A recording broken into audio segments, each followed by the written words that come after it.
పోతున్నారు. తిరుత్తణి వేణుగోపాల్ గారు, సో ఈసారి అందరూ ప్రిపేర్డ్గా ఉన్నారు. లాస్ట్ టైం భీమవరంలో చేసినట్టు లేకపోతే గాజువాకలో చేసినట్టు ఇటు ఈసారి కుదరదండి వైసీపీకి. ఎట్లా మరి?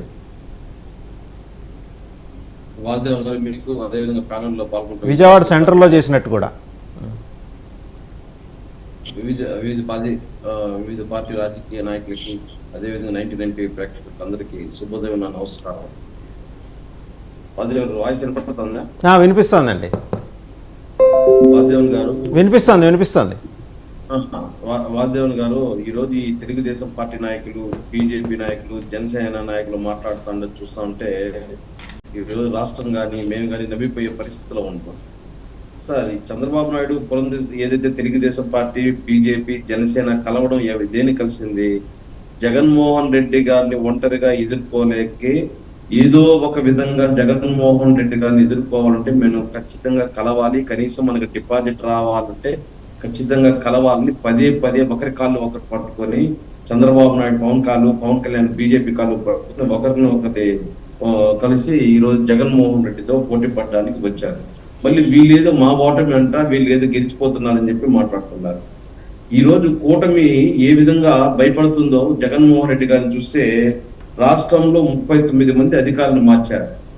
ఈ రాష్ట్రంలో ఎవరైతే ఆ ప్రాంతం గురించి, ఆ ఏరియా గురించి బాగా అవగాహన ఉండే వ్యక్తుల్ని, అధికారులు అక్కడి నుంచి మార్చి కొత్త వ్యక్తుల్ని వేసుకొని ఏ విధంగా ఈ కూటమికి సపోర్ట్ గా ఈరోజు దాదాపు 33 కేసులు 1370 మంది చేత 1370 మంది పైన నిందితులుగా పేర్కొనడం, 124 మందిని అరెస్ట్ చేయడం, 41 కింద 94 మందికి నోటీసులు ఇవ్వడం, ఇవన్నీ ఏ విధంగా ఎన్నికల అధికారులను అడ్డం పెట్టుకుని, అదే విధంగా డీజీపీలను అడ్డం పెట్టుకుని కూటమి ఏ విధంగా దారుణాలు చేసేందుకు రాష్ట్రం మొత్తం 5 కోట్ల మంది ప్రజలు చూస్తున్నారు. వేణుగోపాల్ గారు, అంటే కూటమి నాయకులు చెబితే వాళ్ళ ఆదేశాలు పొద్దున 7ంటికి తీసుకొని నోట్స్ రాసుకుని దాని ప్రకారం వెళ్ళేంత బలహీనంగా ఎలక్షన్ కమిషన్ ఉందని మీరు అనుకుంటున్నారా? ఖచ్చితంగా ఉంది. అది దానికే ఉదాహరణ చెప్తున్నా. ఈరోజు 39 మంది అధికారులను ఒత్తిడి చేసి మార్పించుకుని ఏ విధంగా లా అండ్ ఆర్డర్ ప్రాబ్లం కి వీళ్ళే ఏదైతే కారకులైనారో దాన్ని ఈరోజు రాష్ట్ర ప్రజలందరూ చూస్తున్నారు. అదేవిధంగా ఒక జగన్మోహన్ రెడ్డి గారి ఒక్క వ్యక్తిని ఏ విధంగా ఎదిరించాలని చెప్పేసి రకరకాలుగా ప్రయత్నం. ఈరోజు పోస్టల్ బ్యాలెట్లు ఏదైతే 5,40,000 పోస్టల్ బ్యాలెట్లను కూడా ఏ విధంగా గెజిటెడ్ ఆఫీసర్ సంతకం లేకపోయినా కూడా దీన్ని యాక్సెప్ట్ చేయండి అని చెప్పేసి, దీన్ని అలో చేయండి అని చెప్పేసి కేంద్ర ఎన్నికల అధికారి పోయిన సంవత్సరం లాస్ట్ ఇయర్ జూలై 19లో ఇచ్చిన దాన్ని ఈరోజు దానికి అనుగుణంగా చెప్పకుండా వ్యతిరేకంగా ఈరోజు ఏ విధంగా అలో చేస్తున్నారు? ఇవన్నీ రాజకీయ కుట్ర కదా. ఈరోజు గెజిటెడ్ ఆఫీసర్ సంతకం లేకుండా కూడా ఏదైతే స్పెసిమెన్స్ పైన సిగ్నేచర్ పెడితే వాళ్ళు దాన్ని యాక్సెప్ట్ చేయాలంట. అంటే ఏ విధంగా చెప్తారు? ఈరోజు కేంద్ర ఎన్నికల అధికారిని ఫాలో అవ్వాలా, లేదా రాష్ట్ర ఎన్నికల అధికారి వీళ్ళకి వేరే రాజ్యాంగం ఏమైనా రాసినారా ఎన్నికలు ఈ విధంగా అమలు చేయమని చెప్పేసి? ఈ విధంగా చూసినప్పుడు ఈ గెజిటెడ్ ఆఫీసర్ సంతకం లేకుండా, ఒక్క నిమిషం అండి, గెజిటెడ్ ఆఫీసర్ సంతకం లేకుండా ఆమోదించాలని చెప్పేసి వీళ్ళు స్టేట్ ఎలక్షన్ కమిషన్ ఒక్కటే నిర్ణయం తీసుకోవాలి. కేంద్ర ఎన్నికల సంఘానికి చెప్పి వాళ్ళ నిర్ణయం తీసుకున్నారు, పర్మిషన్. వీళ్ళు ఇండిపెండెంట్ గా స్వతంత్రంగా వ్యవహరించట్లా. కేంద్ర ఎన్నికలు లాస్ట్ ఇయర్ జూలైలో 19th ఇచ్చింది, దాన్ని అదేం చేయాలి? ప్రత్యేక పరిస్థితులు ఉన్నాయి కదా. కాదండి, ప్రత్యేక పరిస్థితుల దృష్ట్యా, ఎందుకంటే వీళ్ళకి అసలు ఆ బ్యాలెట్ ఫామ్స్ ఇవ్వకుండా వాళ్ళని తిప్పించుకున్న ఏ రాష్ట్రంలో లేని పరిస్థితులు మన రాష్ట్రంలో ఉన్నాయి కాబట్టి సింపుల్ అండి, సింపుల్. ఏ రాష్ట్రంలో లేని పరిస్థితులు మన రాష్ట్రంలో ఉన్నాయి కాబట్టి ఒక రాజకీయ పార్టీ ఒత్తిడి కోసమే కదా దీనంతా ఇస్తున్నారు. అదే మేము అడుగుతున్నాం, ఎక్కడికక్కడ మేము నిలుస్తున్నాం. అదే మేము కూడా చెప్తున్నది. ఈ రోజు పెద్ద ఎత్తున రాష్ట్రంలో ప్రజాస్వామ్యబద్ధంగా ఎన్నికలు జరగాల్సిన దాన్ని ఏ విధంగా తప్పుదోవ పట్టిస్తున్నది కూటమి. ఎన్నికల అధికారిని, డీజీపీని అడ్డం పెట్టుకుని ఏ విధంగా సమస్యాత్మకమైన ప్రాంతాలని 39 సమస్యాత్మక ప్రాంతాలను ఇస్తే ఆ ప్రాంతాలంతా వీళ్ళు పోలీసు బందోబస్తు సరిగా ఇవ్వకుండా దాన్ని చేతులు ఎత్తేసి దానికి లా అండ్ ఆర్డర్ ప్రాబ్లం తెచ్చింది ఎవరు? ఈ ఎన్నికల అధికారి, పోలీసు అధికారులే కదా. దీనికి ప్రజలు పెట్టింది ఎవరు?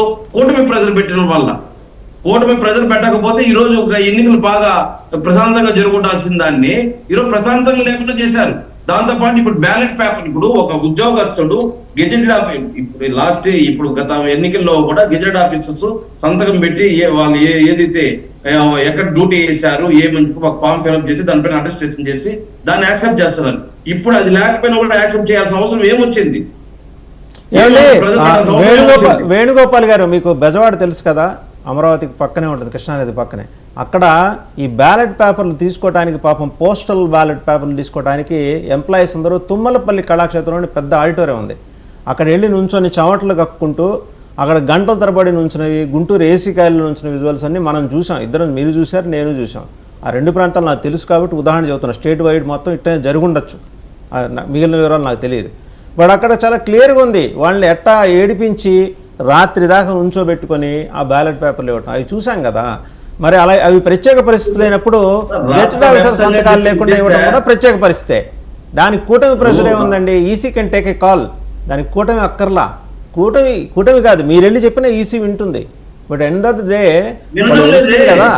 ఇప్పుడు ఈ రోజు ఏదైతే పల్నాడులో పిల్లి రామచంద్రారెడ్డి 20 సంవత్సరాల ప్రతిదాలు ఇచ్చాడు, ఆల్రెడీ డీజీపీ దృష్టి తీసుకెళ్లాడు, ఈసీ దృష్టికి తీసుకెళ్లాడు. అక్కడ ఏమైనా పోలీస్ బందోబస్తు ఏర్పాటు చేశారా? ఆడ ఎస్సీల్ని, ఎస్టీల్ని, బీసీల్ని, మైనార్టీల్ని ఏదైతే కూటమి సభ్యులు తరిమేస్తే, బయట ఏజెంట్లు తరిమేస్తే పిల్లి రామచంద్రారెడ్డి పోయి ఏదో అటాక్ చేశాడని మాత్రం దాన్ని మాత్రం పెద్ద ఇష్యూ చేశారే. వీళ్ళంతా చేసిన కార్యక్రమాలు ఎక్కడ చూపించారు? ఇవంతా ఎక్కడ రికార్డ్ అయింది ఈసీది? వీళ్ళు మాత్రం ఏదైతే ఆయన ఈవీఎం పగల కొట్టారని చెప్పి మాత్రం సీసీ కెమెరాలు రికార్డింగ్ చేసిన బయట వచ్చిందని చెప్పి ఏదో తెలుగుదేశం పార్టీ నాయకులు వదిలారు కదా. వీళ్ళు ఏదైతే ఏజెంట్లు తరమడము, అక్కడ ఓటీ సభ్యులు వస్తే వాళ్ళని బయట తరమడము, అవన్నీ ఎక్కడ ఎందుకు రిలీజ్ చేయలేదు?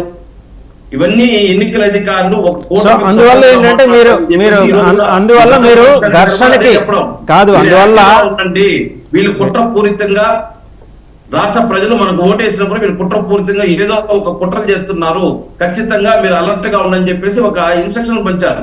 దాన్ని ఏదో మేము ఓడిపోతున్నామని చెప్పి ఇన్స్ట్రక్షన్స్ ఇస్తున్నారు అని చెప్తున్నారు. జగన్మోహన్ రెడ్డి గారు గెలిపోయినా ఓటమినా సమానంగా చూస్తారు. 2014 1.2% ఓటుతో మాకైనా గెలిచారు. మీరు సాధించింది ఏమన్నా ఉందా? 5 సంవత్సరాలు మీరు తన్నుకు తెచ్చారు. మీరు రాష్ట్రానికి ఏమైనా ఉద్ధరించారా? 5 సంవత్సరాలు మీ కూటమి అవన్నీ గతం, మన వర్తమానంలోను మాట్లాడుతున్నారు కాదు, ఇప్పుడు గురించి మాట్లాడుతున్నాం కదా. ప్రత్యేక పరిస్థితులు అంటే ప్రత్యేక పరిస్థితులు ఎందుకు వచ్చాయి? భయపడిపోయినారంట, జగన్మోహన్ రెడ్డి గారు పారిపోయినాడంట. వీళ్ళంతా పాపం కూటమిగా ఎందుకు రావాల్సి వచ్చిందో జగన్మోహన్ రెడ్డి గారు భయపడిపోయేటట్టుగా ఉంటే దానికి సమాధానం చెప్పాలి కదా.